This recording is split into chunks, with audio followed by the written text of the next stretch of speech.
What up, everybody, and welcome back to another episode of the Film Bros podcast. I'm your host, JP. This is my co-host, Josh. Hey, everybody.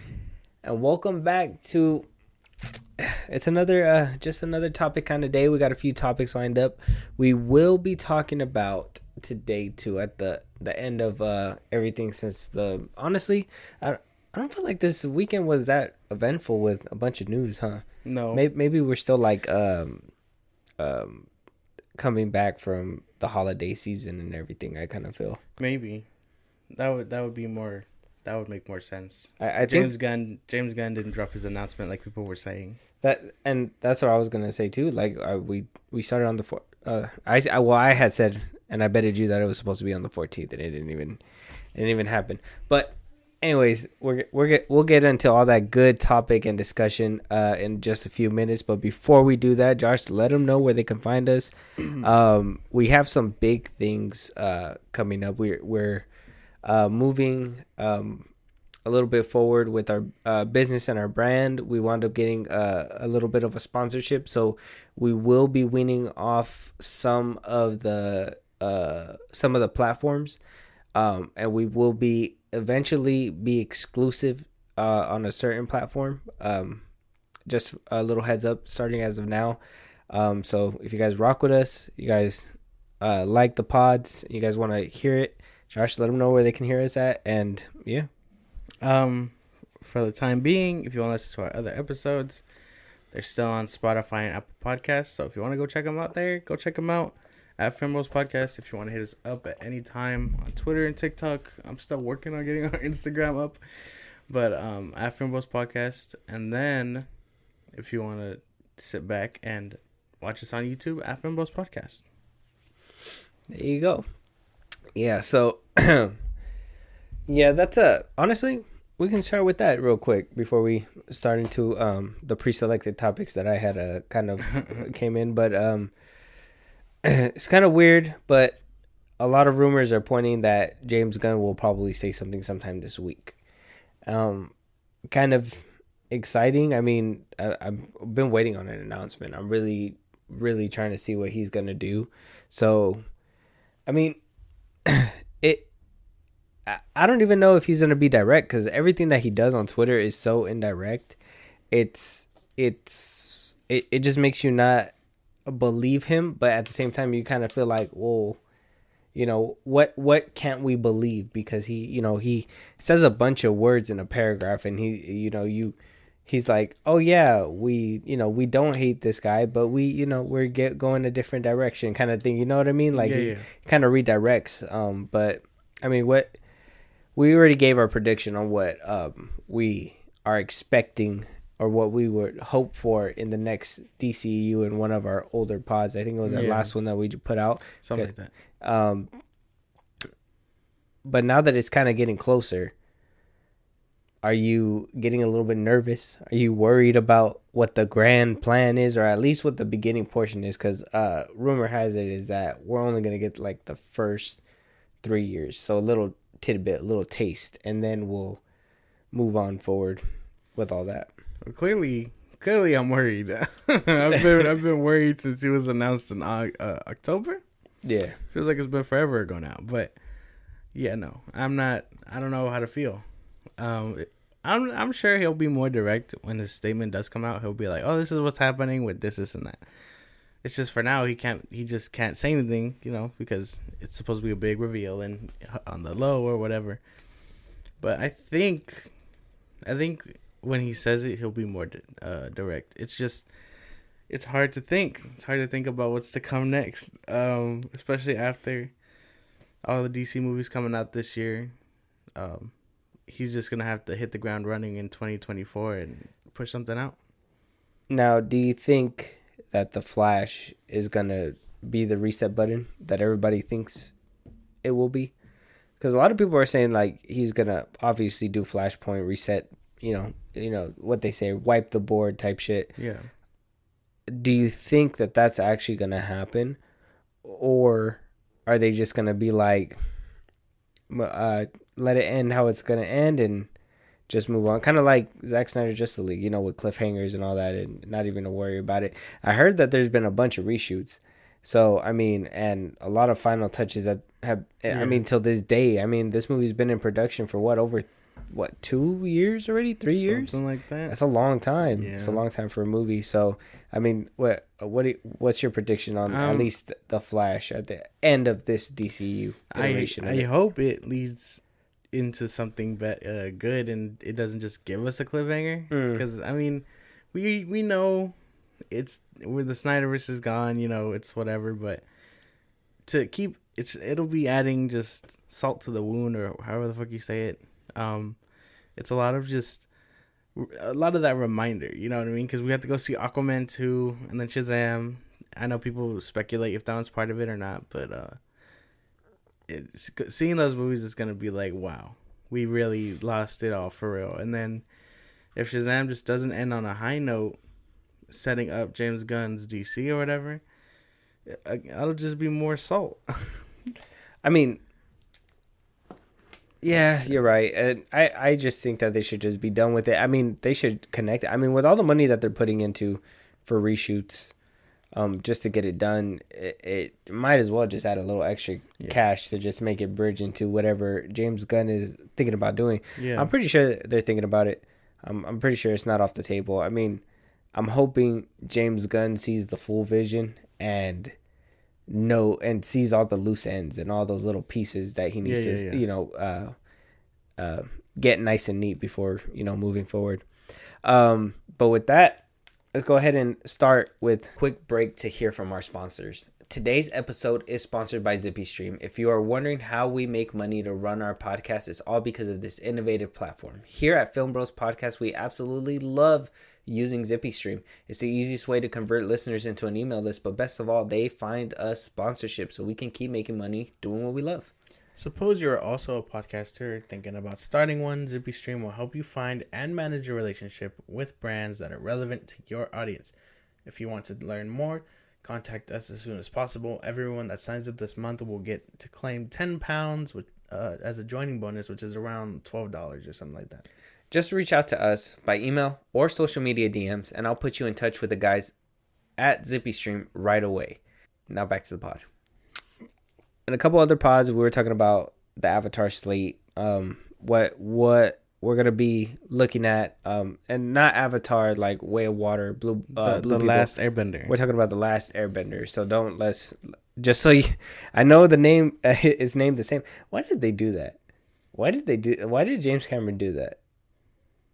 It's so like I don't know. I know it was like a big confusion because I think in 2009 Avatar the Last Airbender and Avatar was coming out, so they just called the Last Airbender because they were like, well, we don't want to put Avatar in there. Yeah. I kind of feel like that was a direct hit just so they can't use the name. It's bullshit. James Cameron's a goon. We already know. But now we actually have a slate. Now it's coming from a Twitter account, so I mean, maybe we could take it with a grain of salt. Apparently, it's an insider, so who knows? But apparently, we got a slate on what we can be expecting in the future when it comes to Avatar, the Last Airbender. So first, we got the live action Netflix adaptation of the Last Airbender. We got book 1, Water, coming summer 2023. Then after that, we got Avatar the Last Airbender book 2, Earth. It's the same thing, Netflix live action. And then in 2025, we will be getting an animated film, the first animated film coming from that studio. That's crazy. Talking about adult team Avatar. We're going to see Aang and the gang back, right? Yeah. Winter 2025, we're going to get a new Earth Avatar. So I'm guessing it's going to be this is the one that they were talking about. It's going to be a sequel to The Legend of Korra. Yeah, so after Korra. It's going to be the next Avatar after Korra. So if you guys were interested in that show, I mean, it's they're making a big connectivity with this. They're doing the MCU route, what the DCU tried to do, that route. After that, 2026, we got Zuko's animated film.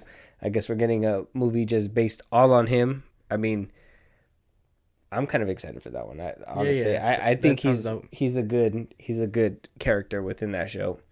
We're also getting a spin-off series in 2026, animated as well. Then we will be getting in 2027 book 3 Fire of the Last Airbender, the Netflix live action adaptation. And in 2027 we will also be getting an animated film and a series which is untitled as of right now. So Avatar Studios just was made in 2020. It started rolling out, started thinking about the grand plan. Now we got about what is this? 2, 4, 6, 7, 8, 9 confirmed projects, whether it's TV, movies, animated, it doesn't matter. I mean, as an Avatar fan, and to be honest, I didn't watch it as a child. I didn't watch it growing up. I watched it as an adult. So I'm excited for it. Maybe not the Netflix one so much because, to be honest, Netflix fumbles way too much on a few shows. Like some shows know and they do it and they hit it right on the money, but there are some shows where I'm just like, everything else seems pretty solid, and I can get around earth bending Avatar. That's fucking sick. I can't wait to see something like that. And even Zuko and Adult Team Avatar, like I want to see those stories continued. So it's actually a great hype for me, and for us to actually see a roadmap. Let's just hope they don't pull a DCEU and have a bomb and completely steer course. But that, I mean, you're seeing the slate. I mean, what do you think? I mean, are you liking it? What's up? This all sounds cool. I'm still not sure about the live action Netflix series because the original creators did leave. So I mean, I'm not too sure. I'll still watch it, obviously, but I mean, I don't know if the hype's there for real. As for Adult Team Avatar, yes, but also, I mean, I don't know if we need it, if I'm being for real. We get the gist from Korra, you know what I mean? Like, yeah, you get the most out of it, and then if you really want to read more about it, you pick up the comics. But like, I don't know. It sounds cool, but I don't know if it's necessary. Adult Team Avatar, yeah. I mean, I can see your point because they do kind of let you know. But I mean, wouldn't you want to see those stories come to life? Like, I mean, he still has a lot of years from the end of Fire Lord Ozai up until I think he passes away when he's 40 or something, or 30 something, 40. He doesn't live that long. Yeah, so like, I mean, he still has a lot of years in him for some crazy shit to happen. So I would hope to see something cool come out of them because, I mean, by the time what's her name, Toph, by the time the series was over, she was already mastering metal bending, all this stuff, and what's her name? Forgot her name. Katara. She was mastering the blood bending. You know what I mean? Imagine them in their prime. Like, they know everything. They know what they're doing. They know how to work their powers. They're doing all kinds of crazy shit. I want to see something like that. It just depends on what we're looking at, because if it's young adults, then okay. Like, if they're 20, then I guess that makes sense. But like, if they're how they are when Korra sets them up, like they're already established, like a government, and Toph is head of the police, and this and that. We know all that already. That's what I mean. We know he's kind of a shit father, like. But I would want to see why. Well, we know why. He only had one airbending son.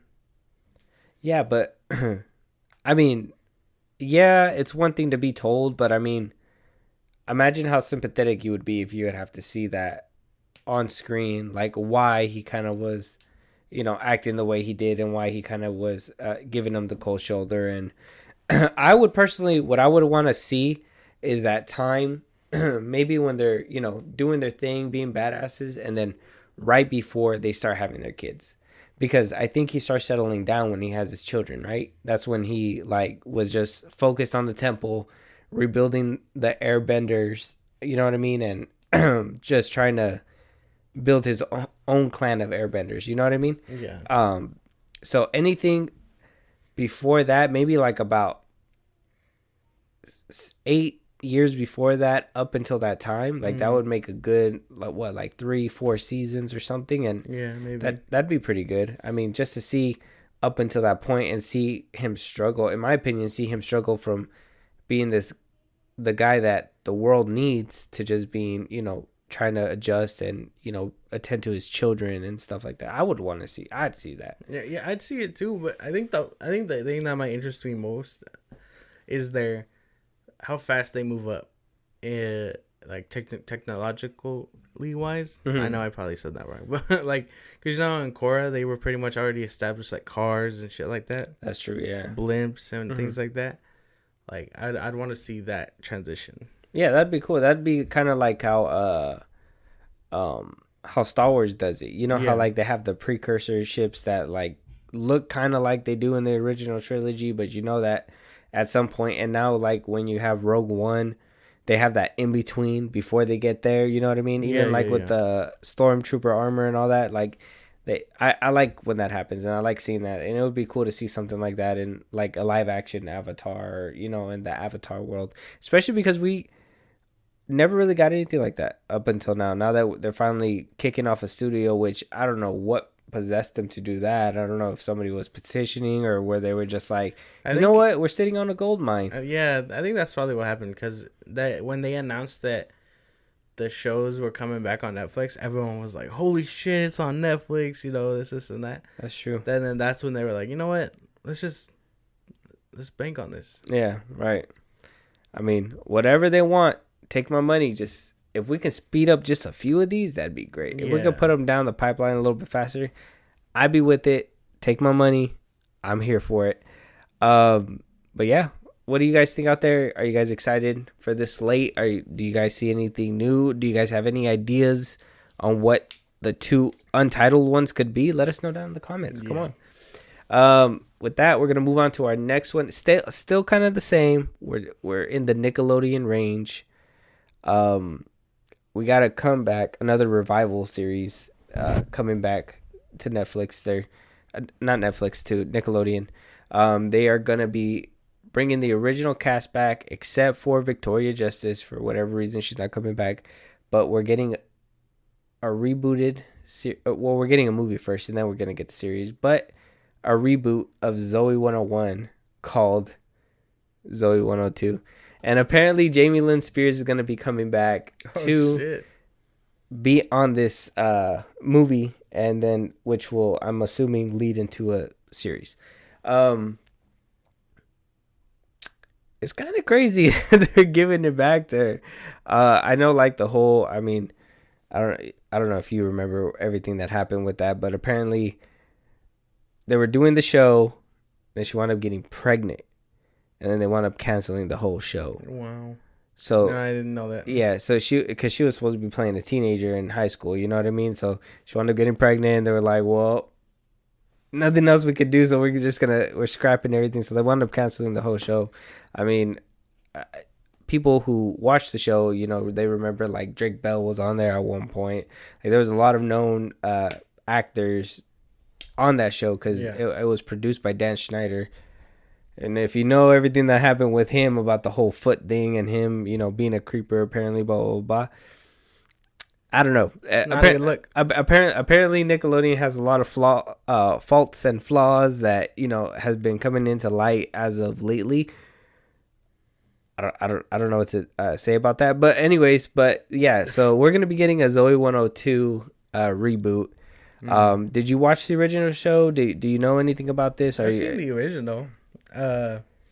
Way back when, like after it was airing and things like that, but like I remember it for the most part. I did see that one clip where I guess the dude comes talking to, what are their names? He comes in, he's like, oh, I found this letter from Zoe or whatever, talking about how like he crushed on her or whatever. It was like a little short. I forgot where it premiered, but oh yeah. That was probably close to like that season where he was supposed to confess his love. Yeah. So what do you call it? Like that happened, and then that's like the last I've heard of this. That's crazy. She's coming back. A lot of these shows are, a lot of these shows are coming back. That's cool. See, but then here comes this thing, right? Like, me and Julie were talking about it the other day, but like they come back with reboots like this, and the whole cast sometimes doesn't come back. I mean, for this one, the whole cast is coming back except for Victoria Justice for which reason we don't know yet. Even like the iCarly reboot, not everybody came back, so to me it doesn't feel the same. You know what I mean? And it always feels like they try to reach that level where it was, but it just never does. Maybe it's different for the younger generation who didn't grow up with those, and that maybe this is their Zoe 101 or their iCarly or whatever, but it just never hits like that 90s show. Like that one, it looks like it might be funny, but it doesn't hit the same. Not seeing Ashton Kutcher on there, Mila Kunis, and I know they're making their own guest appearances, but it's gonna be mostly focused. It's kind of like what is it, Boy Meets Girl or Girl Meets World or something, where they were like heavy with Topanga and Corey coming back, and then they were just minor roles as the teacher and stuff like that. They're in the show, but they're not as heavy as you would expect them to be main characters. It's mostly those kids that are main characters, and those are side characters. Yeah. And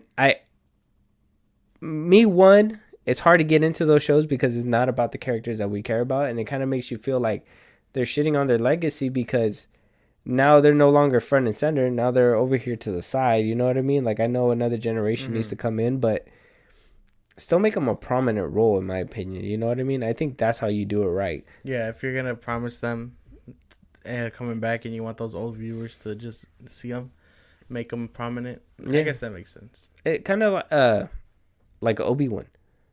They hella showed Hayden Christensen and promoted him throughout the whole campaign, for the whole marketing and stuff like that.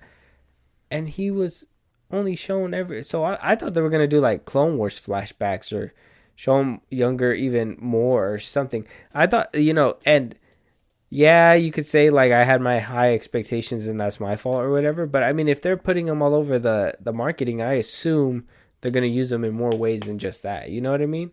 So it's just stuff like that. I mean, don't you think? Or am I tripping? Don't tell me I'm tripping. Kinda. I mean, you're kinda tripping, but not really. Like, I mean, I get what you're saying. Kinda tripping. I get what you're saying. It's not the same. It's not the same vibe. It'd be like having Drake and Josh come back, but no Drake. It's just Josh and what Megan, whatever, who else decides to show up. But I mean, I don't know. I get it's for the new generation and it's for the old generation, like you guys, to be like, oh shit, the show's coming back. I think if you're not gonna bring back the whole old cast, don't bring back anybody. Do it all over again.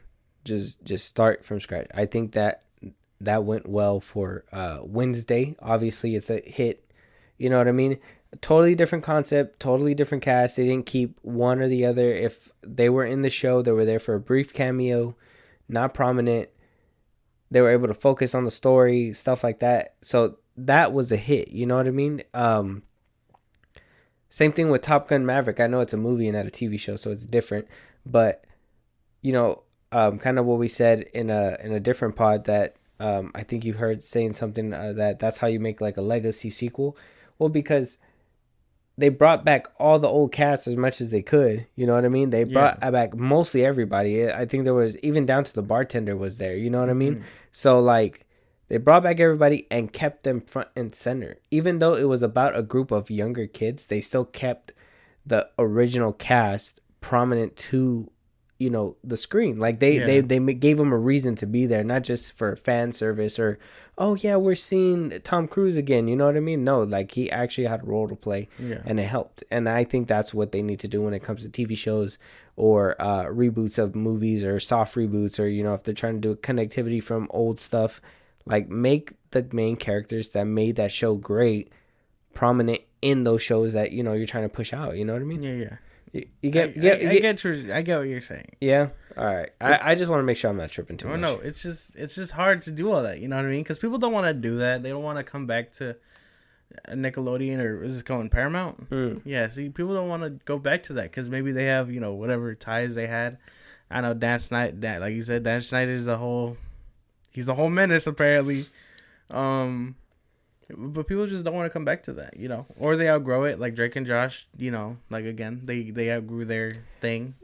I get that, but if you're like, see, like this show, what I think, and the reason why they were able to get everybody back, is because they don't have anything better to do. I mean, what any of those actors, what are they doing? I don't know. They're nothing, right? Except for Victoria Justice. I know she's doing her music career again. I think she's making a musical comeback or something. I think she's doing something like that. So maybe that's why she doesn't have the time to, you know, come to do this or whatever. Or maybe she genuinely just doesn't want to be back like Jeanette McCurdy for iCarly. But I'm just saying, if I didn't have nothing to do, like say if I was Esteban from Sweet Life of Zach and Cody, and they called me up and they said, hey, we need you to play Esteban again. I'm coming, you know what I mean? I'm on my way, bro. Mr. Mosby, I'm almost there. I'm going. Like, so, I mean, I don't understand. And there's a lot of shows where I'm like, they're not doing anything better. I don't see them in any other movies or shows or anything like that. So why aren't they coming back for these roles? And, I mean, maybe you could say, yeah, they outgrew them, but if they're willing to write you a check to play the character again, I mean, what's his name? Jaleel White still plays Urkel every once in a while. You know what I mean? Like we seen what's his face on the commercial on the Super Bowl ad not Super Bowl on the Cowboys game a second ago. The dad Urkel's Carl Winslow. Yeah, we seen him, and he's playing the same character just for a little chunk of change. Like don't mess with the bag. If you're known for that, just cash in on what you're known for and, you know, keep pushing, you know? I don't know, man. It just changes. It varies. Money talks, and sometimes money doesn't talk loud enough. We don't know. I guess not. Hopefully, this reboot comes out good. I'm still going to watch, like, that 90s show. Still got to watch Wednesday. But, you know, we already know how that one's coming out. That one's like a phenomenon, so... it was really good, man. Yeah, I know. I need to watch it. I'll get there. But yeah. What do you guys think out there? Are you guys excited for a Zoe 101 reboot? Are you guys even old enough to remember Zoe 101? Yeah. If you guys, I'm old enough to remember. What are you trying to say? I'm trying to say that. He's saying I'm old. Yeah. Not. You know, funny story. We had just went out to go eat right now. I was trying to be discreet, and it was crazy. I got ID'd. That's policy. No. What do you call it? I mean, we're not trying to talk about your age and stuff, but like, I mean, you grew up with this stuff. That's what I mean. Like, yeah. Like some people won't remember it. I barely remember it. I'm only 5 years younger than you. Mm-hmm. So, I mean, to be fair too, like I know some people that grew up younger than me and they still caught that. Like, I know some people that caught that, like the old cartoon shows that were on before, like Ed, and Eddie and stuff, like on Boomerang. And I know Zoe 101 was on like T-Neck for a while, so a lot of people were able to catch it on there. So, I mean, if it was able to seep down to some of y'all, that's great. But if you guys haven't seen it, it's a great show. I mean, if you guys don't mind looking past whatever Dan Schneider did, I mean, at the time we didn't know. So, which is bad. Plausible deniability. It's all bad. Yeah. And it's bad. It's just one man. Disney, it's a whole corporation. with Nickelodeon, it's just one dude. Yeah. And they keep handing him projects. So, well, I mean, the best shows come out of him, which is the fucked up part. I mean, even that Henry Danger show, as corny as I see it, apparently it's really good because it got it like 2 movies. It's like on it's 6th season or something. I have no idea. It's I just know he's a shady man. Shady. But yeah, moving on to our next topic. We recently talked about what our favorite movies were of the year, and one of them was Everything Everywhere All at Once, right? Yeah. Michelle Yao was kind of asked the question, the question that everybody gets asked nowadays when it comes to movies, and that's basically, will it have a sequel?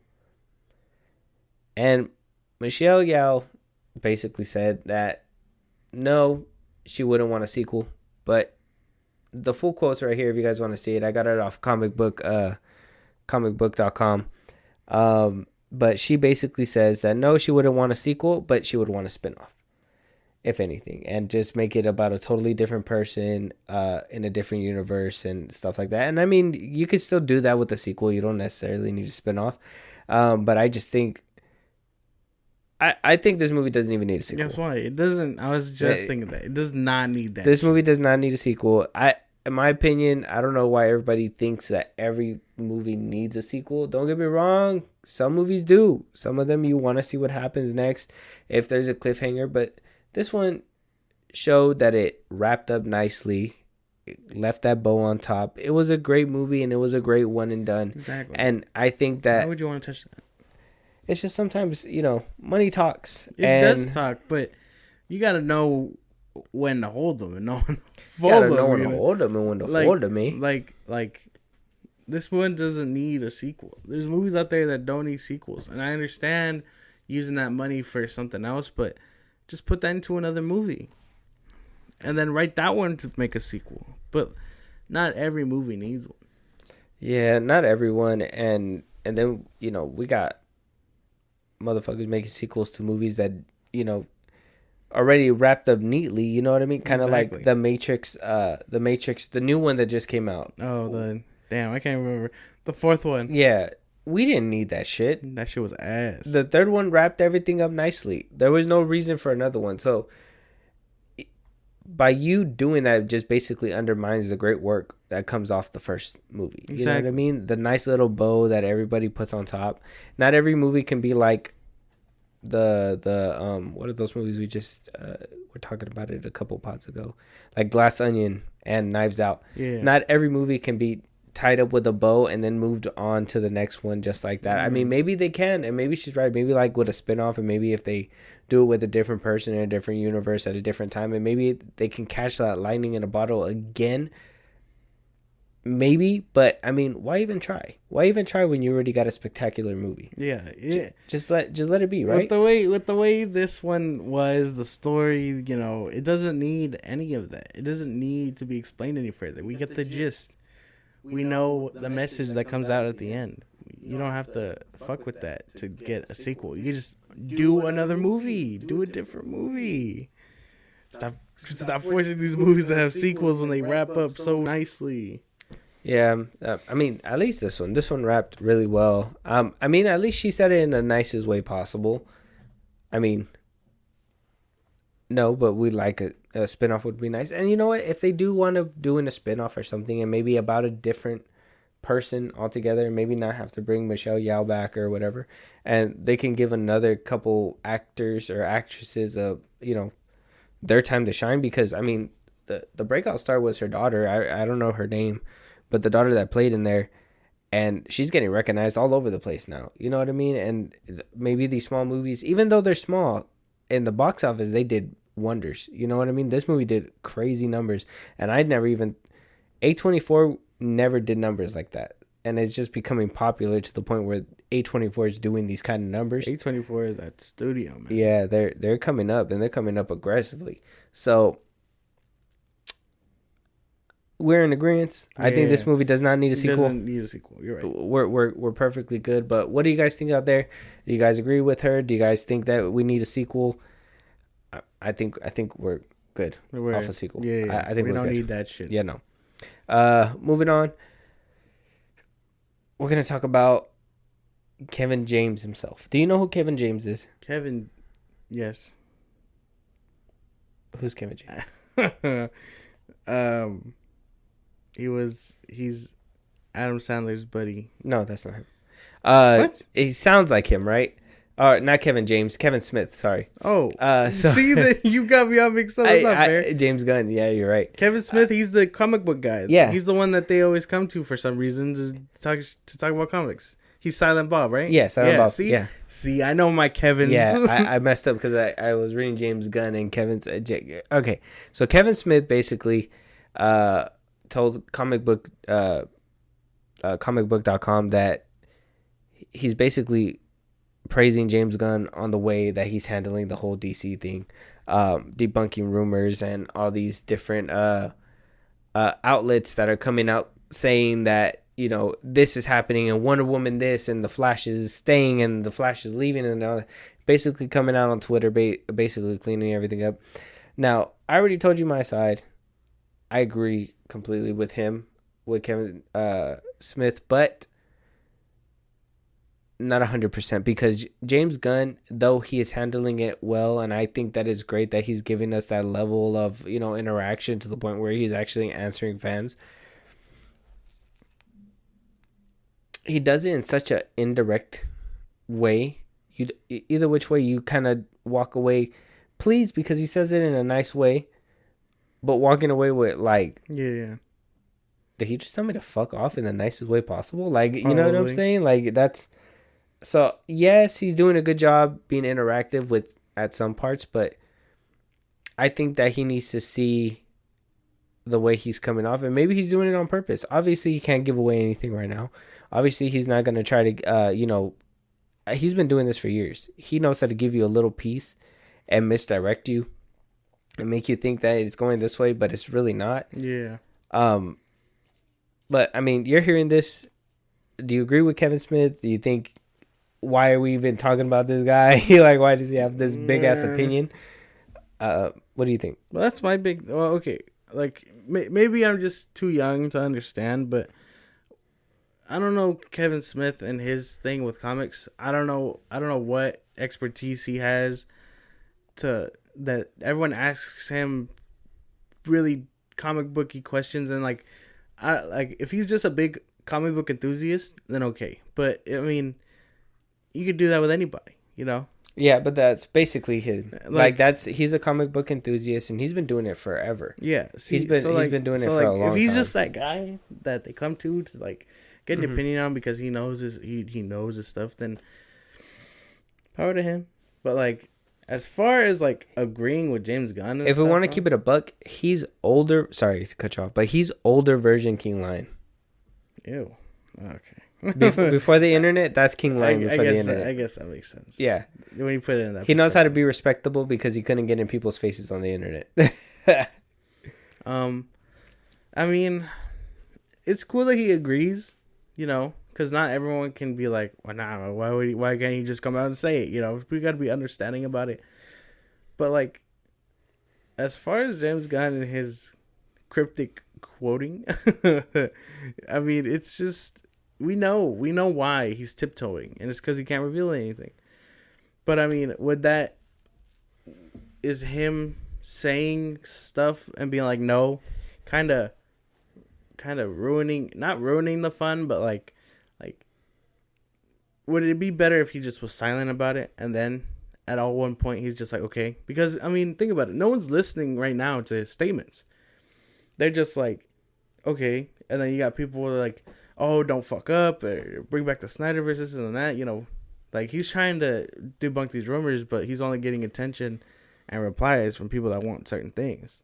So, I mean, would it be better if he was just quiet and then, you know, be like, oh, no, we'll get there when we get there, you know?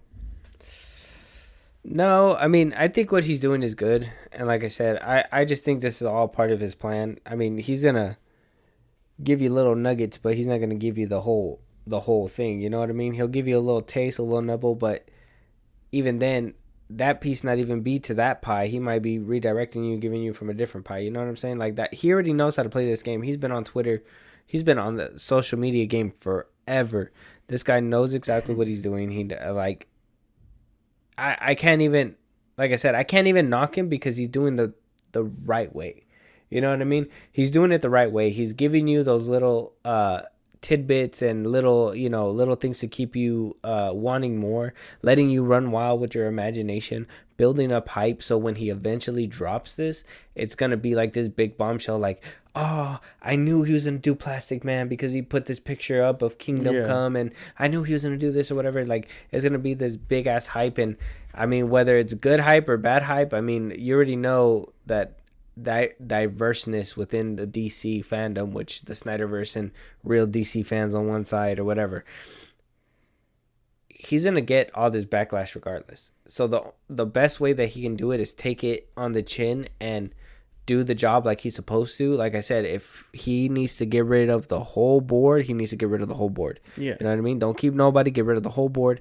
Don't try to please people. Don't try to keep people. And you know what? It's fucked up that, you know, he made it awkward by casting his wife in the first DCEU, but just try to get her some acting lessons and hopefully she can get a better gig, right?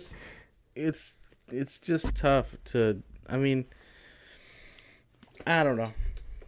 I feel like I can't say anything without, you know, getting into my whole spiel about it. But like, I don't know. Again, because I don't know who Kevin Smith is. I know he's Silent Bob, and I know he just made Clerks 3. But like, I don't know. I don't understand his whole thing. But I mean, everyone keeps coming to trust him with comic book stuff. So I mean, he's cool. Or he's cool in my book, I guess. But like, siding with James Gunn on anything is kind of weird. He thinks you guys are all the ops if you believe in James Gunn. Look, he's not that bad. You just got to give him a try. Look, I liked Brightburn. Okay. That's Scooby-Doo. Okay. Scooby-Doo 2. Okay. Those aren't DC movies, man. Brightburn is practically an evil DC movie. And you want him Peacemaker? Come on. Be for real. The Suicide Squad. Be for real. Okay, the Suicide Squad. Look, now you're just for real, man. Now you're just being hateful. Okay, all right. Can't do it. Moving on. Can't do it. We're moving on. Excuse me, guys. Still on the topic of your favorite director. He's your favorite director. Also, you know, James Gunn has his hands full. He's over here doing everything that he needs to do for the DCU as a whole. But also, right next to him, we also got what we now call the Batverse, which is Matt Reeves' universe that is going to be coexisting besides the DCEU or DCU now. He basically said that he's going to be meeting with James Gunn this week to go over plans to make sure that his Batverse isn't colliding with James Gunn's DCU. Sounds like things are moving forward with everything. I mean, they already greenlit, obviously, the Penguin show that's going to be coming out by the end of this year. Batman 2 is getting a script done, but hasn't been completely finished. I'm assuming that they're going to go through these changes with James Gunn and Peter Safran to make it fit the best that it can. My thing is, are they going to take away from Matt Reeves to add certain things? Are they going to, you know what I mean? Are they going to, something that Matt Reeves thinks is cool, are they going to be like, no, we're going to save that for the DCU. You're going to do something different. You know what I mean? Are they going to take good ideas from each other? Are they going to, is this just all a ploy? And are we really going to get Robert Pattinson's Batman as our DCU Batman and a build off of the Batman?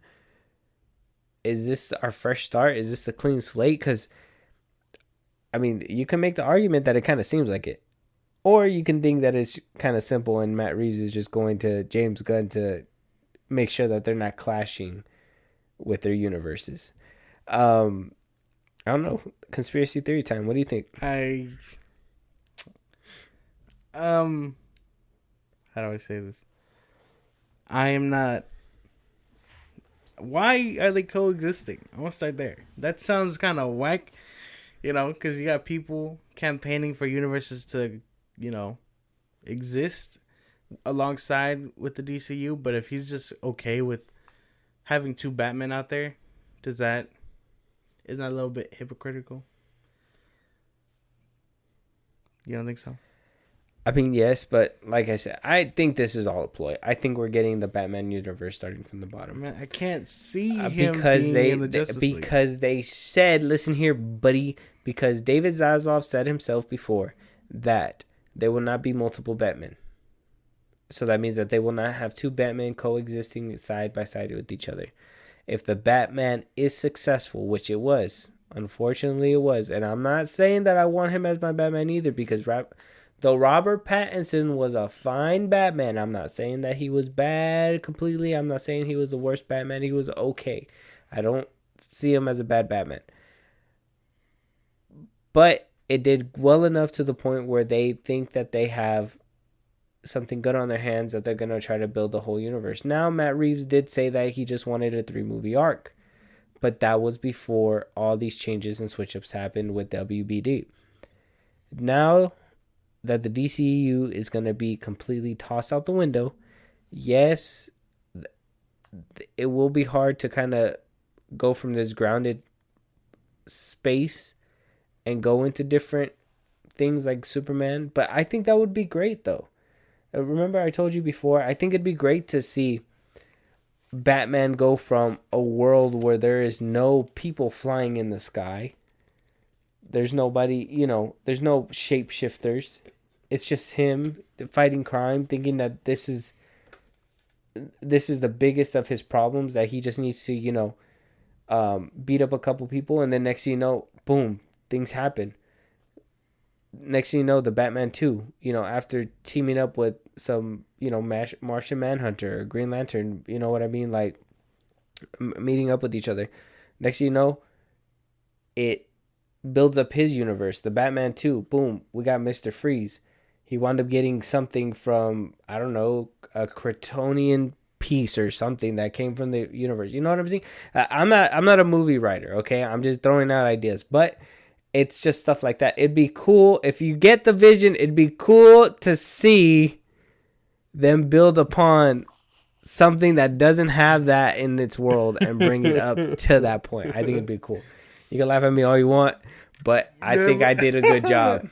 I found it to be very, very. I'm only laughing because, not even from like a movie standpoint, from a comic book reader standpoint, yeah, that shit sounded dumb. Oh. I'm sorry.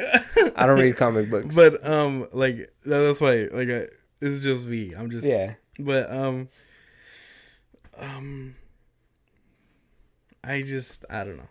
don't know. If he ends up being the Justice League's Batman, he's that guy, then okay. But still not vibing with it. I need to see more of him. That movie just, it wasn't enough. And if all this world building is to lead into the DCU, then now they also have to address all those other things.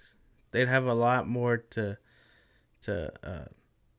explain. Oh yeah, with the Batman and all that. Yeah, like the not Justice League, but while this Gotham was flooded, where it was Superman or the Flash or whatever. Well, I would think that Superman wouldn't be around at that time. Obviously, I mean, if Bruce Wayne is only in that movie, he's only like 20 something, maybe 24, 25, something like that.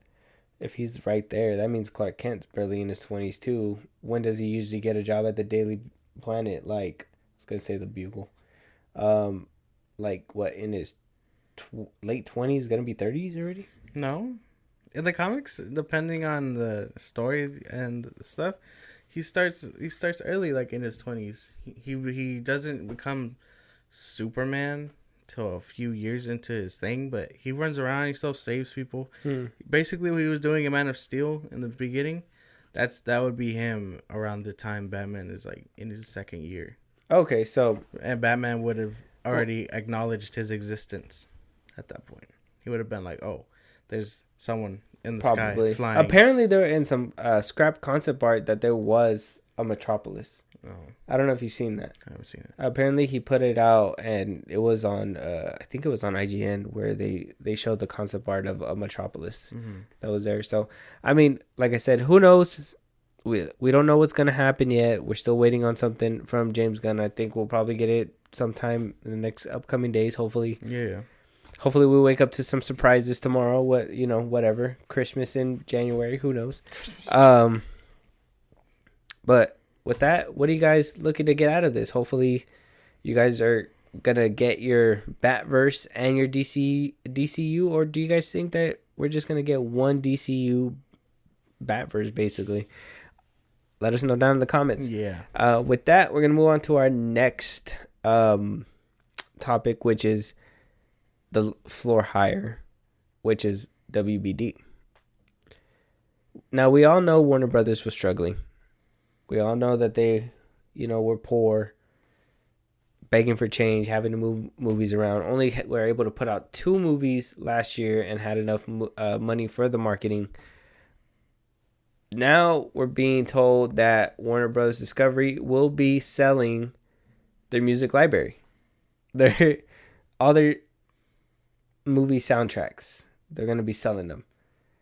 Now, according to this article, everything that they could sell could be worth $1 billion, considering that they're about $50 billion in the hole. This is kind of like a yard sale. You know what I'm saying? This is a desperate ass move, man. Apparently it says that they cut costs and saved about that. Well, they'll be saving about $3.5 billion over the next 2 years, from cutting costs, and that was including the tax write-off, which was the Batgirl movie. They're in the hole, man. They're really in the hole. We didn't know that they were this bad, but I heard that Warner Brothers has been mismanaged since 2013, 2012, 2011, something like that. And this was way before I was even into any of this stuff or even looking into it. But apparently there were some bad people running Warner Brothers at the time, and it kind of basically stained it and just stayed there the whole time, and it's just been a shit show up until this acquisition, which was, they had the buyout with AT&T, and then now we're here at WBD. So I mean, it's Warner Brothers has been going through the motions. Now they're having a garage sale for their greatest hits. That sounds funny. I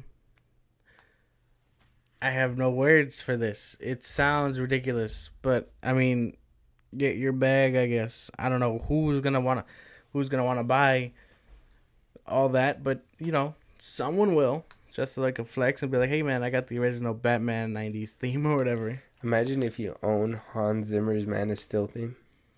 That would be dope. That'd be sick. Yeah, see, let me know how much that one costs. With their whole music catalog, apparently they're looking at about $1 billion. So I'm not trying to buy the whole thing. I just want one song. Gotta get the whole pack, man. We'll Man of Steel's whole soundtrack. Yeah. But we'll see what happens with this. It's still developing. They haven't found a buyer yet, but they're actively searching. So it's basically they put out a sign outside saying for sale, come buy me. If you can fix me, you can haul me away. With that, we're gonna go into what's gonna be our biggest piece of portion right now, which is the awards that happened over the weekend. Now, the first awards that we're going to go over is the Critics' Choice Awards. What we're basically going to do is we're going to look at the nominees. We're going to look at the nominee that won and basically say whether or not we think it's right. Now, me personally, I don't like these award shows. Like I was telling you, it's a bunch of people, and I'm going to be blunt. It's a bunch of idiots who probably got it or seen it that week, or saw it that it was on HBO Max, put it on, whatever. Oh, this is the movie, and then instead of comparing it, have some critical thinking throughout different movies that happen throughout the year, they're just gonna be like, well, this is the movie I remember, so this has to be the best one. And that's just what I think when it comes to all this, Nickelodeon Choice Awards, all these Choice Awards, whatever, Oscars, whatever. You're gonna if you're not a serious enthusiast, if you're just voting online, you're just a random mom or random dad, parent, kid, whatever, you're just gonna go for whatever you thought was cool at the time. But with that, I mean, what are your thoughts on these award shows? I don't like most of them, if I'm being for real. I just know we couldn't do our job without talking about them. They talk about movies, and we're a movie enthusiast podcast, so we have to kind of talk about it. But that's why we're not going to talk about everything, and the way it's structured is we're just gonna name off the winners and the nominees, and we'll let you know if we think they deserve it, because things can change, and like you said, it could all be rigged or whatever. Mm-hmm. So who knows for sure? But I mean, the shows themselves, they can be fun. The last show I watched was the Game of the Year awards. But that's all commercials. Well, that's what I mean. That's what I mean. I mean, the best part, if you want to be happy about something, was that kid that went on stage and was talking about who? He was talking about some old president or something? Yeah, Bill Clinton. Bill Clinton. Yeah. His rabbi or whatever. Mm-hmm. But that was the last show I watched, and it was just, while it is a time to showcase new games and stuff, which is what they do, these award shows don't do that. They don't really showcase new movies, which would probably make them a lot better if they did. Probably, huh? But I mean, it's just a bunch of famous people in suits accepting awards and stuff. But it does show that these award shows are taking a beating, because even like the Oscars too, like they were on an all-time low too.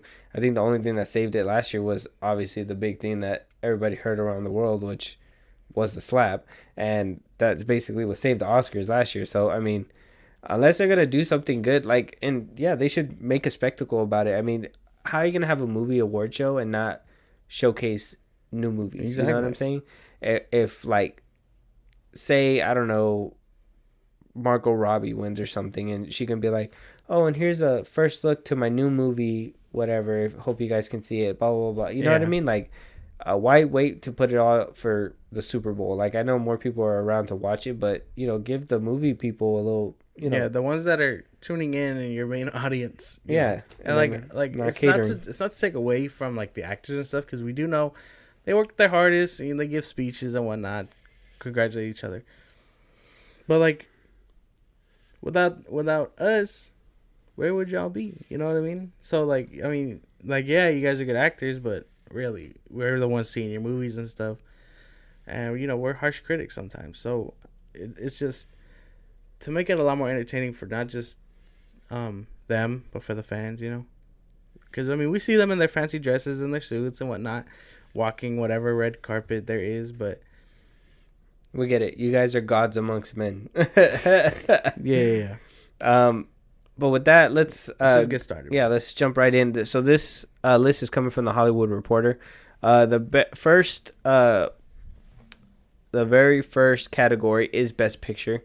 We had Avatar: The Way of Water, Babylon, The Banshees of Inisherin, Elvis, Everything Everywhere All at Once, The Fabelmans, Glass Onion, A Knives Out Mystery, RRR, Tar, Top Gun Maverick, and Woman Talking. And the winner was Everything Everywhere All at Once. Now, I don't have a problem with that if it wasn't going up against Way of Water. Everything else, I mean, to be honest, to be fair, I didn't see Babylon. I didn't see Banshees of Inisherin either, but I heard it's really good. I got to watch that one. The Fabelmans I haven't seen either. RR, Tar, and Women Talking I haven't seen.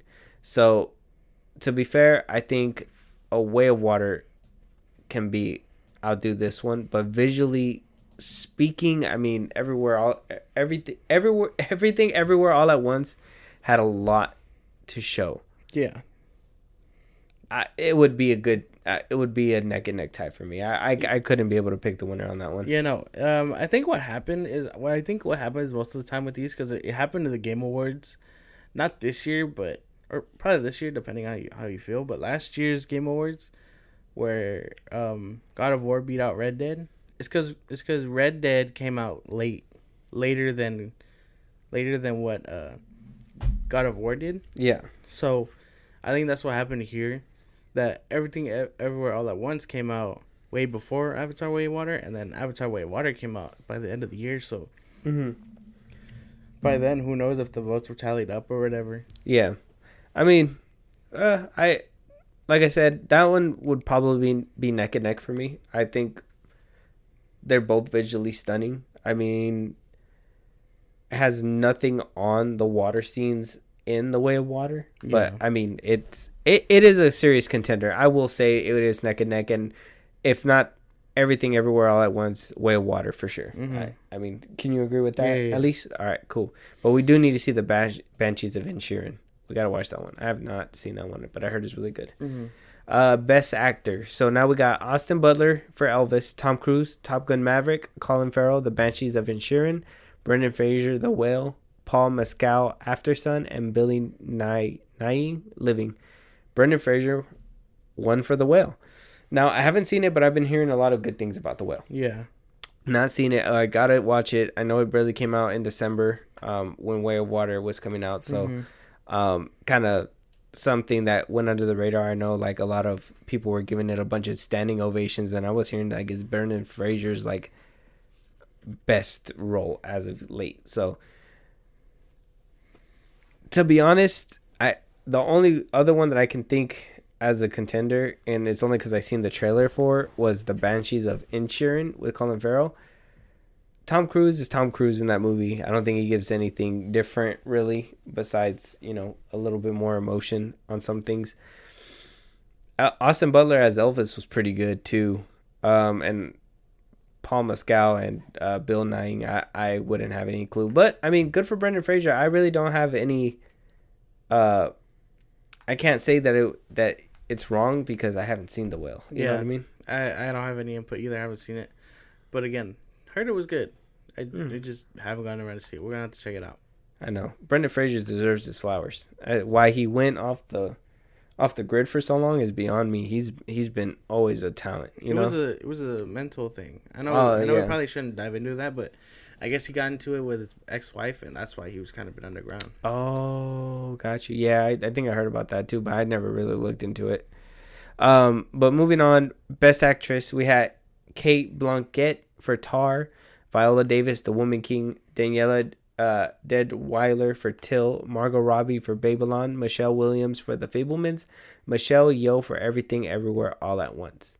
They gave it a Kate Blanchett for Tar. Haven't seen it either. Can't say yes or no. I mean, Michelle Yeoh is on there, and I recognize her, but I don't want to be that hypocrite where I'm like, yeah, I know that one. You know what I mean? Mm-hmm. I mean, if she won that one, she probably gave a performance. I still got to watch this movie. I've seen it in Walmart and stuff. I got to get it on physical, but I'll probably get around to it one of these days. But what do you think?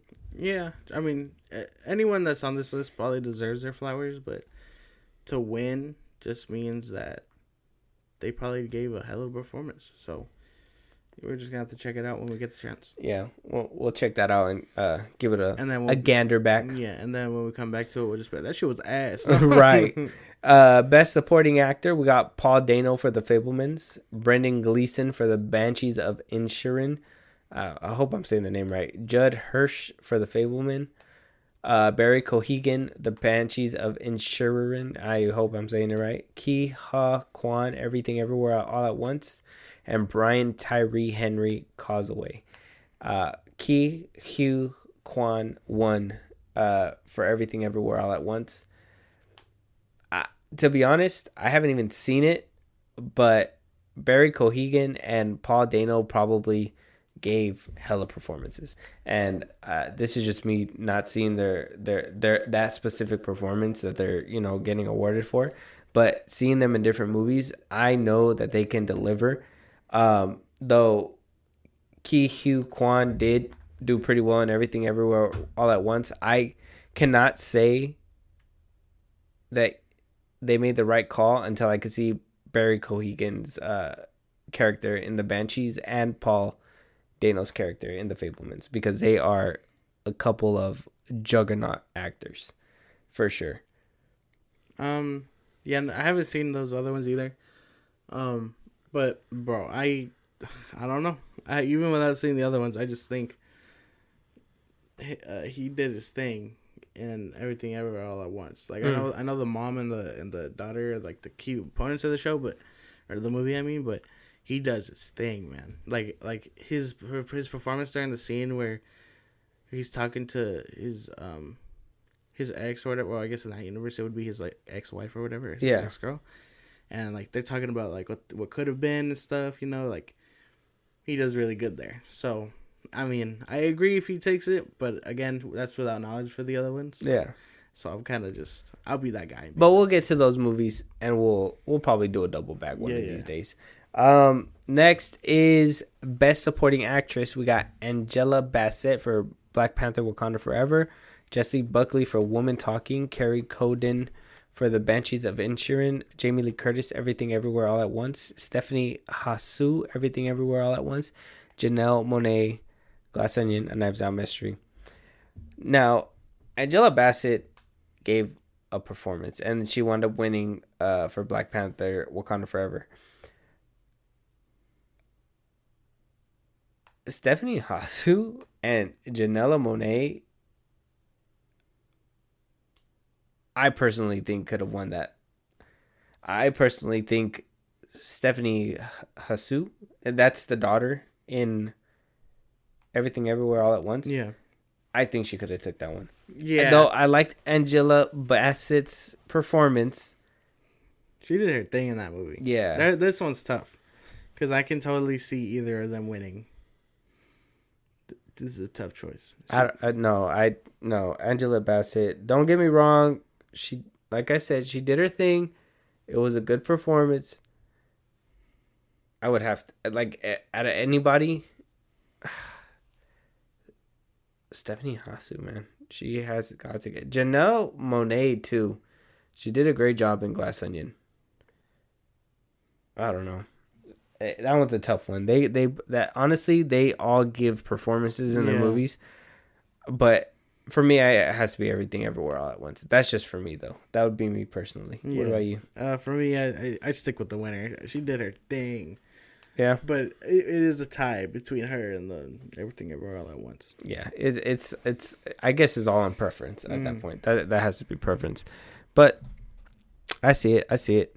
Best Young Actor or Actress: Frankie Carrillo, After Sun, Jalen Hall Till, Gabrielle LaBelle, The Fablemans, Bella Ramsey, Catherine Colleen Birdie, Banks Rapita, Armageddon Time, Sadie Sink, The Whale.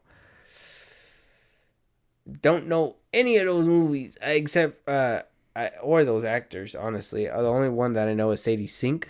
And she's the redhead that comes out in Stranger Things. Mm-hmm. I heard she gives a good performance in The Whale. But like I said, The Fablemans, I gotta watch. And you know what that one's about? I don't. That's supposed to be about Steven Spielberg. Oh. His life. Oh. So, yeah, him growing up and stuff. Oh, we'll get to that movie. Not a lot of thoughts for this one. I don't know most of these actors by name. If they're young actors and actresses that are coming up, yeah, it's gonna be kind of hard to put a face to it. I don't know.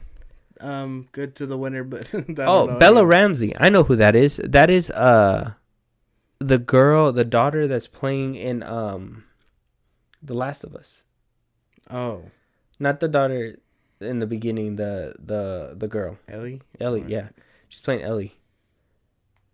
Yeah. So. Yeah, but just a little fun fact if you didn't know that.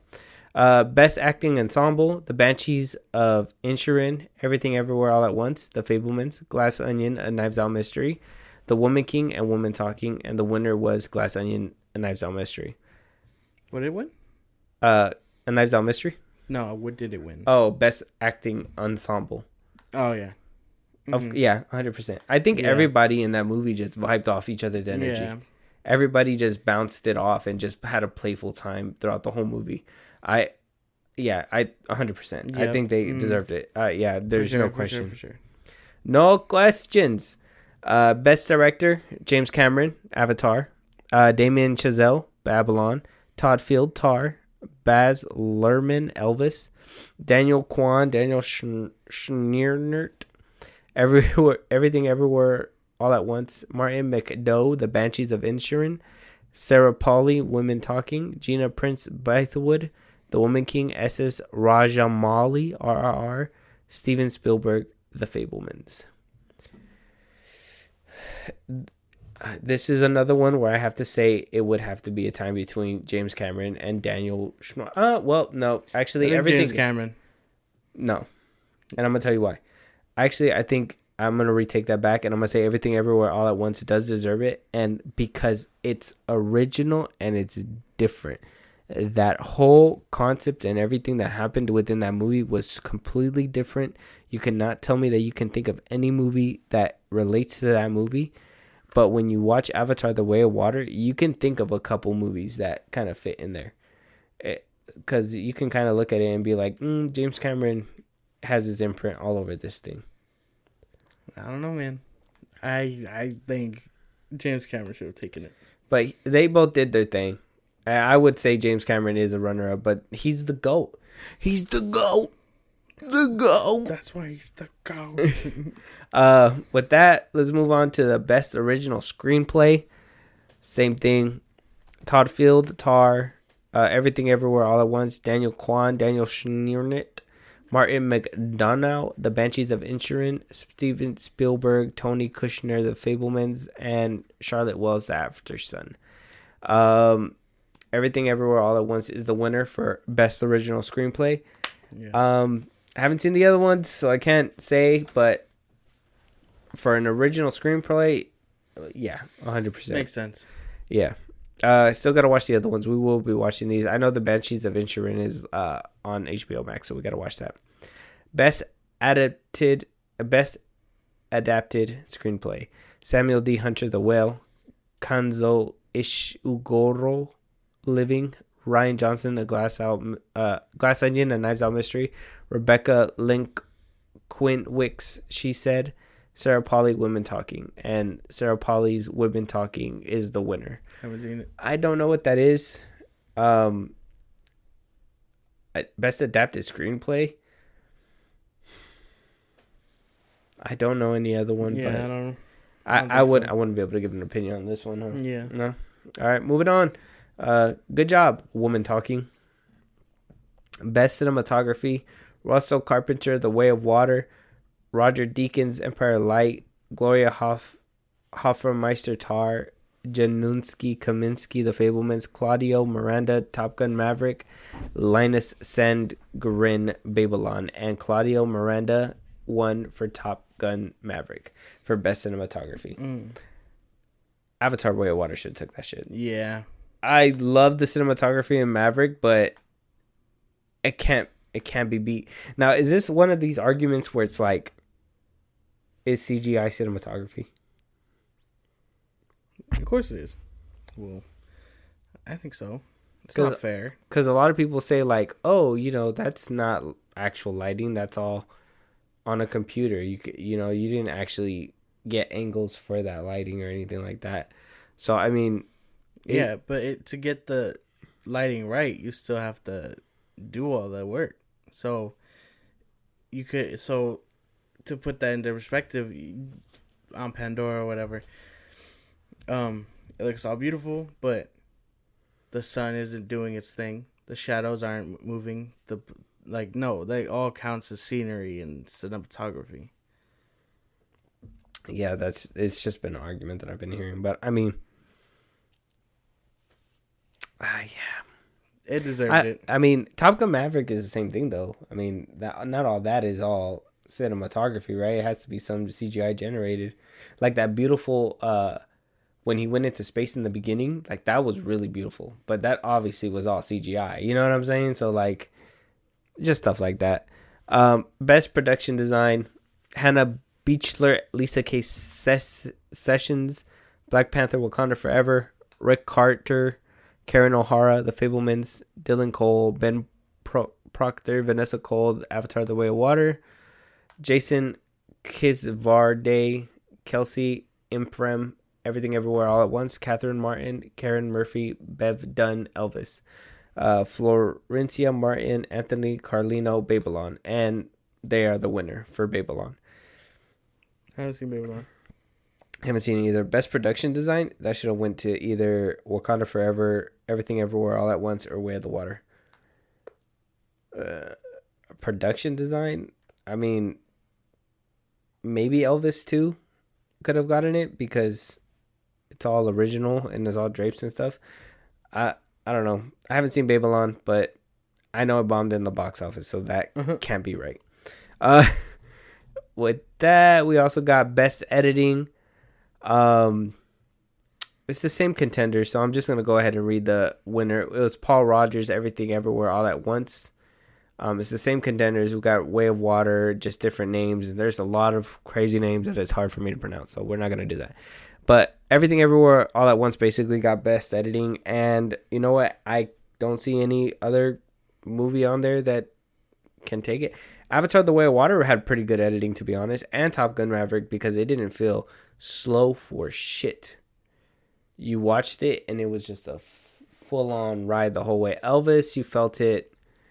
Tar, to be honest, I kind of felt some drag with Everything Everywhere All at Once when I was watching it. I felt less drag with Avatar Way of Water and Maverick when it came to the editing. I don't know. I don't think any of them really had a problem, but I know someone has to. You know what? And I said this before too. It's that Everything Everywhere All at Once, the editing was too fast. It was that movie that if you didn't see everything, you missed something. Like, you can't even be like, oh yeah, I remember this or that, or it can connect to this or that or whatever. Like, if you miss it, you miss it. Yeah. And I felt that with this movie. But Maverick and Avatar Way of Water, like, they give you context, and like it's not boring at all. I don't know. I think it could have gave it to one of those two. Maybe. I don't know. I mean, I don't know. It is a tie. Ty? It's tough. Tough to say for that one. They all had very good, like, editing and stuff. Yeah, that one is a tough one.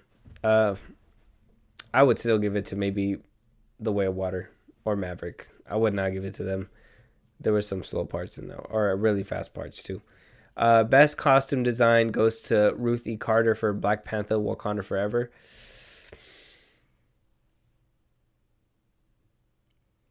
I don't know. Elvis' costume design actually went hard.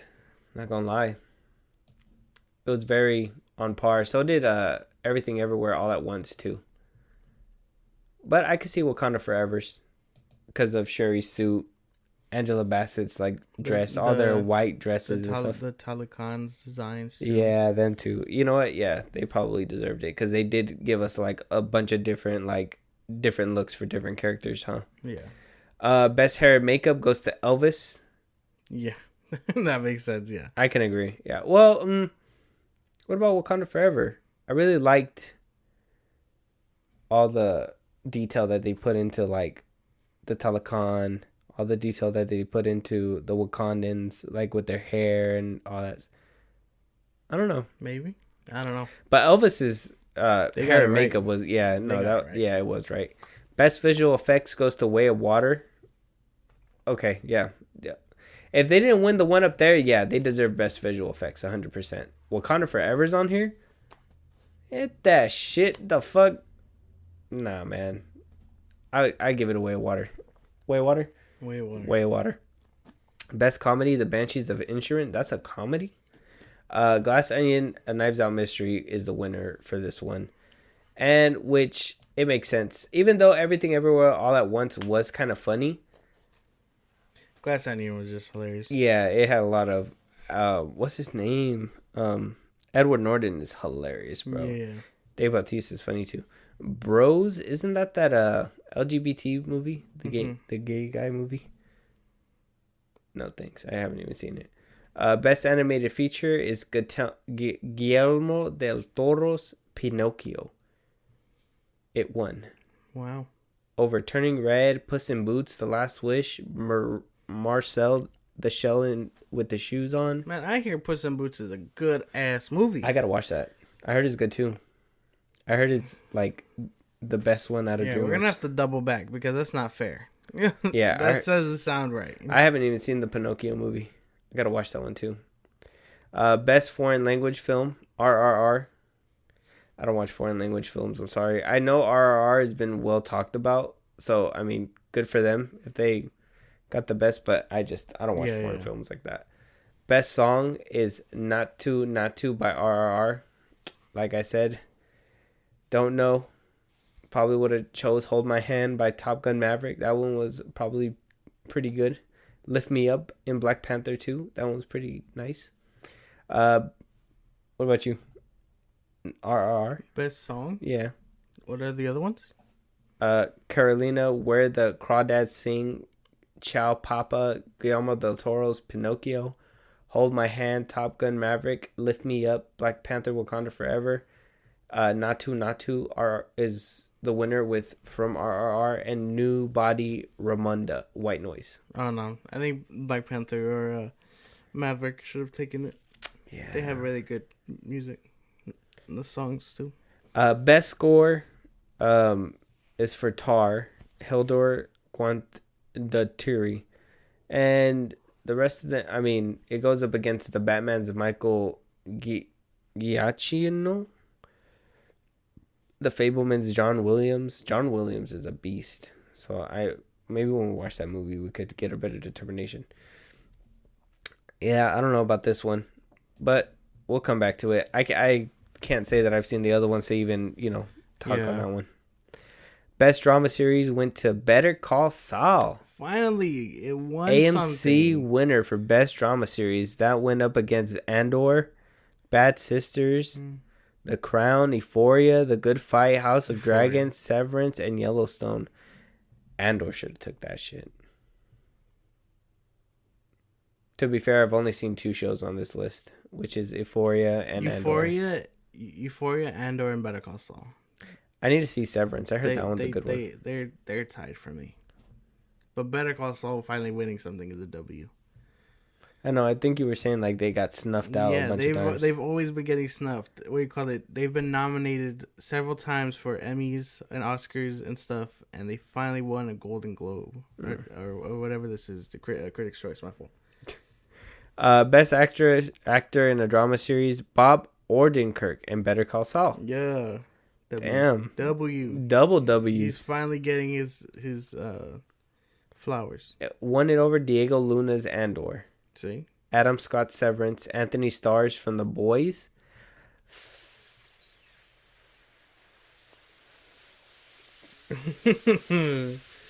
What? No. You haven't seen Better Call Saul. I haven't.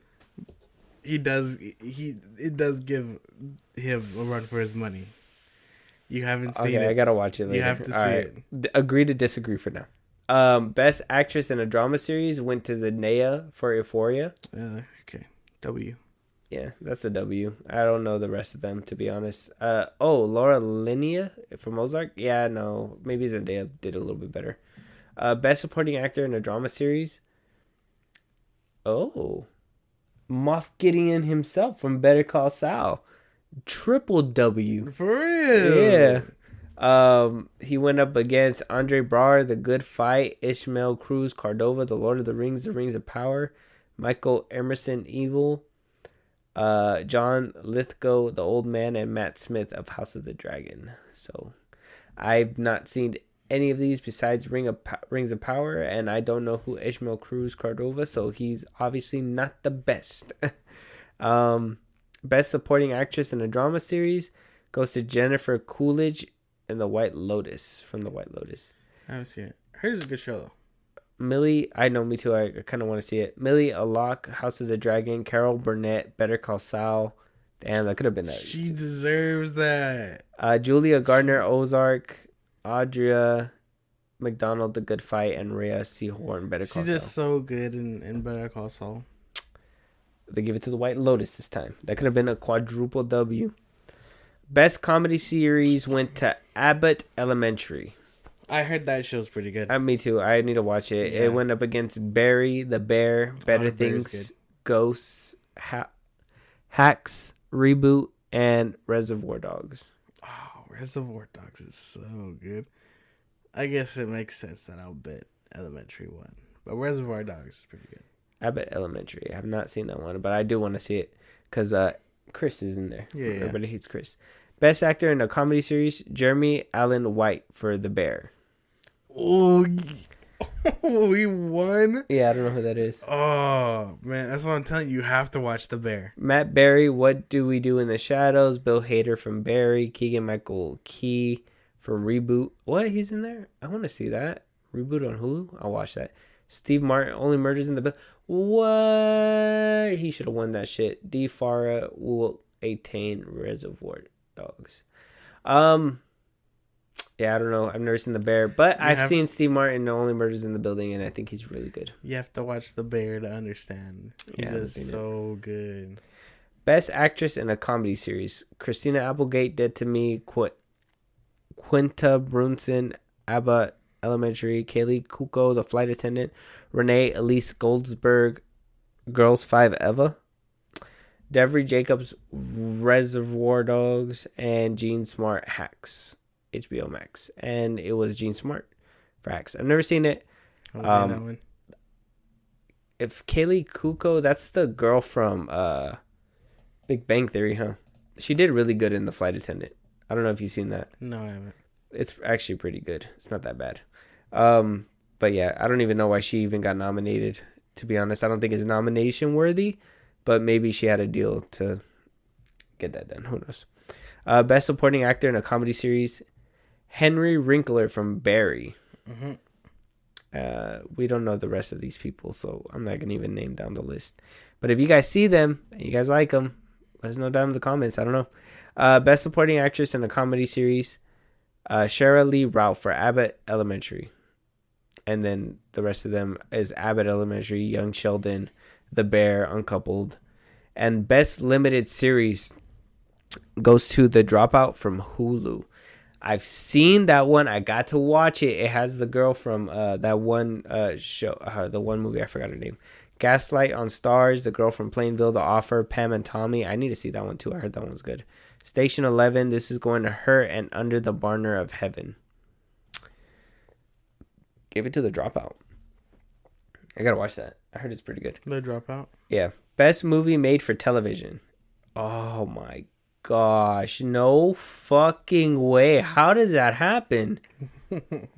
Best Movie Made for Television. Fresh on Hulu. Prey on Hulu. Ray Donovan the Movie. The Survivor. 3 Months. Weird The Al Yankovic Story. The Roku Channel. Was the winner.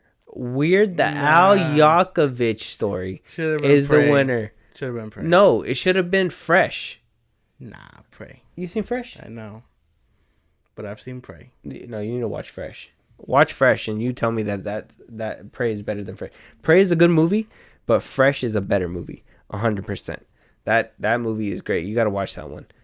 I've not seen Weird Al. I mean, I know that Daniel Radcliffe plays Weird Al, so I mean, I got to watch it. I just haven't gotten to it. Best Actor in the... Oh, speak of the devil. Best Actor in a Limited Series or movie made for television. And it goes to Daniel Radcliffe for Weird The Al Yankovic Story. And he beat out Ben Foster for Survivor, Andrew Garfield, Under the Banner of Heaven, Samuel L. Jackson, The Last Days of Ptolemy Gray, Sebastian Stan for Pam and Tommy, and Ben Whishaw. This is going to hurt. Daniel Radcliffe won for playing Weird Al. That is a movie we got to watch. 100%. I will be... If he, in any shape, form, or way, reminds me of Potter, I'm calling it out. I'm turning off the TV. Best Actress in a Limited Series or Movie Made for Television. Amanda Seyfried, The Dropout. Oh, I don't know the rest of them. Oh, Amber Midthunder for Prey. She lost to Amanda Seyfried. You know who Amanda Midthunder is? She's the main chick in Prey. Oh, okay. Damn. Best Supporting Actor in a Limited Series or Movie Made for Television. Paul Walter Hauser for Blackbird. I've never seen that. Ray Liotta's in Blackbird. I haven't seen Ray Liotta in a minute. He's dead now, huh? R.I.P. Ray Liotta. Best Supporting Actress in a Limited Series or Movie Made for Television. Nancy Nash Betts for Dahmer. Monster, the Jeffrey Dahmer story. Wow. Crazy. I don't even know who that is. Mm-hmm. You know who that is? She sounds familiar, but I'm drawing a blank right now. Best Foreign Language Series. Pachinko on Apple TV. Never seen a foreign language movie, so I haven't seen it. Take the word on it. Winner. Best animated series goes to Harley Quinn on HBO Max. What the hell? And that went against Bluey, Bob's Burgers, Gendy's Tartakovsky's Primal, Star Trek Lower Decks, and Undone. What the fuck? The best talk show went to Last Week Tonight with John Oliver. What? Should have gave it to Late Night with Seth Meyers. I think he's pretty funny. Anyways, best comedy special goes to Norm Macdonald, Nothing Special. I don't know who that is. No. And that's it. But yeah, that's the Critics' Choice Awards. Now, we were going to go down the Golden Globes, but it looks like we're cutting time, Josh. So, with that, we will probably save the Golden Globes for another day and give our thoughts a little bit more. Hopefully, we can get through a few more movies, and maybe the ones that we see at the Golden Globes, we won't be as confused when it pins up against another one. So far, I guess some of them are right, but you can tell for sure there's some of them in there that people were just like... A lot of them just deserved something else. Yeah. But with that, that's going to be wrapping up our show. Josh, let them know one more time where they can, if you guys have any... Maybe we didn't talk about something that you guys wanted to talk about and you guys want us to talk about it. Maybe there's a movie review that you guys want us... A movie that you guys want us to review. Josh, let them know where they can let us know. As usual, you can let us know on Twitter and TikTok at FilmBros Podcast. Hit us up. I promise we'll respond. If you want to listen to our other episodes while you're working or doing whatever else, or want to hear our 2 cents on a movie while you're trying to figure out what to watch, Spotify and Apple Podcast. Go check us out there at FilmBros Podcast. And if you have time to watch us on YouTube, enjoy us for an hour or so at FilmBros Podcast on YouTube. Yeah. And, as always, thank you guys again for coming out, listening to us talk about the most precious thing on this earth, movies, media, anything. Things like that. Anything film related. And we will just see you guys on the next one. Talk to you guys later.